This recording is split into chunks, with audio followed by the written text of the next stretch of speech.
Good morning. Today is day one of our challenge. So I want to talk to you about what is a morning routine and how do you get yourself started on one. Okay, so the very first thing that I did when I was really trying to establish a morning routine was try to figure out the right way to do this because that's the type of person I am. And so I read a book called The Miracle Morning by Hal Elrod, and his life is just incredible and inspiring. But he talked about these savers, and that's the acronym for silence, affirmations, visualization, exercise, reading, and scribing. So each one of those things can be a component of your morning routine in as little or as much time as you want it to be. So this, the silence is what we're going to hit on with prayer, like quieting our mind, having some space to really listen to the Lord and contemplate what's going on as we pray through the Rosary. Exercise is what's happening in those burst workouts too. So we're combining two of those right off the bat. The rest of those are things that have gone into what I've created in this PDF planner. So this is in the file section of the group. Print it out. You should have at least 5 so that you can do this Monday through Friday. And I'm going to talk more in depth about each section as we go throughout the week.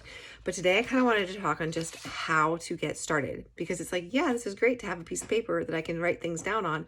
But when the alarm sounds at 5 a.m. or 6:30 or whenever is a little earlier for you to be waking up, it's going to feel hard to get yourself out of bed.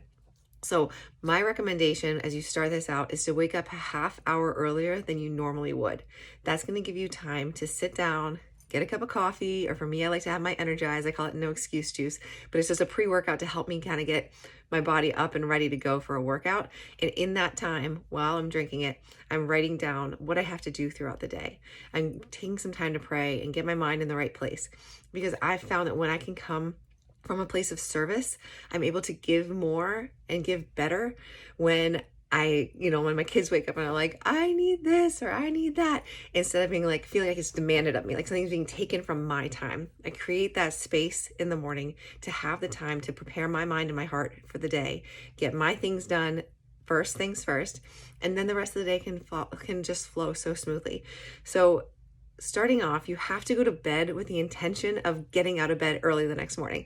Like if you had a flight the next morning at 5 a.m. and you had to get to the airport by 4, you would get there. You would be like, okay, my alarm went off, I'm up and ready to go. You got to treat that alarm clock for a morning routine and a workout no different. Maybe hit snooze once, that's okay. But like, get in the habit of being able to just get up with that alarm the first time. And one of the things that's helped me, also a book by Mel Robbins, was the 5-second rule. Just give yourself that countdown and not counting up like, okay, 1, 2, 3, go. Like backwards, like a rocket ship's about to launch. And then when you get to that 1, you have to move. So if you hit that alarm, you're like, I could just stay here in my nice warm bed. Saying 5, 4, 3, 2, 1, move and get up. And once you start moving, it's going to be a lot easier. You can put your phone on the other side of the room if you use your phone as an alarm clock.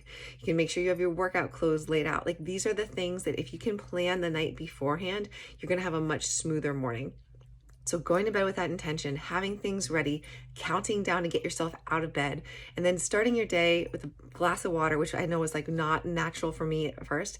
But when I started to get in the routine of having a big glass of water, even before Energize or coffee, it was like my body just started to function better. So these little habits are going to make you feel so much better throughout your day. And just doing that without even filling anything out on this paper is going to help to set you up for a better day. So as we go through this, I'm explaining more, but it's pretty self-explanatory. You can start by, saying what day it is, what your schedule is, but I always start here. What are my top 10 things that I need to do this day? Sometimes it's taking my son to football practice, folding the laundry and actually putting it away, getting my workout done, things that you need to do, paying the bills, whatever it is. And then find time in your schedule when you're like, okay, these are my work hours, or these are my homeschool hours, or this is the time that I have to do these 3 things, and connect it so that you actually have it scheduled out. You can also record your water throughout the day here, your meals. We have a place for gratitude, which is always a great thing to start the day with gratitude. Think about 3 things you're thankful for that are different every day. And we'll talk about this later this week. Your brain will start to act and train. You'll be retraining your brain to act and think differently. And then the last thing is an affirmation, which again, one of the things Hal Elrod said was to do an affirmation. I'll be talking more about that later this week too. That doesn't have to be something hokey like what did they do on Saturday Night Live? I'm good enough, I'm smart enough, and doggone it, people like me. An affirmation can be something totally scriptural. Like, I am a beloved daughter of God.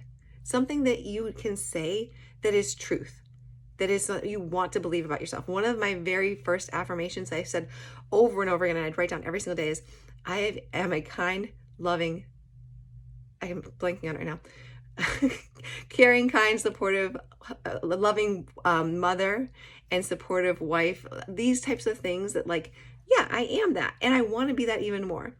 You know, it's like I've been praying the novena to Saint Therese, and in that novena it always says, I am faithful, Lord, give me more faith. I trust you, Lord, help me to trust you more. These are the things I am a trusting, faithful daughter of the Most High God. These are things that you can write in your affirmation. So again, I'll talk more about that later this week. But for today, I want you to just make that commitment to get up a little bit earlier so you have time to plan out your day, get yourself in order, get your workout done first thing if you can. If not, that's okay too. As long as you're trying to take some time today to get your workout in and to make sure you pray that rosary, ideally together with this first Joyful Mystery Burst workout, it's going to be a great day. So let me know what you think. If you have any questions or comments, put them in the comments below, and have a very wonderful, blessed day.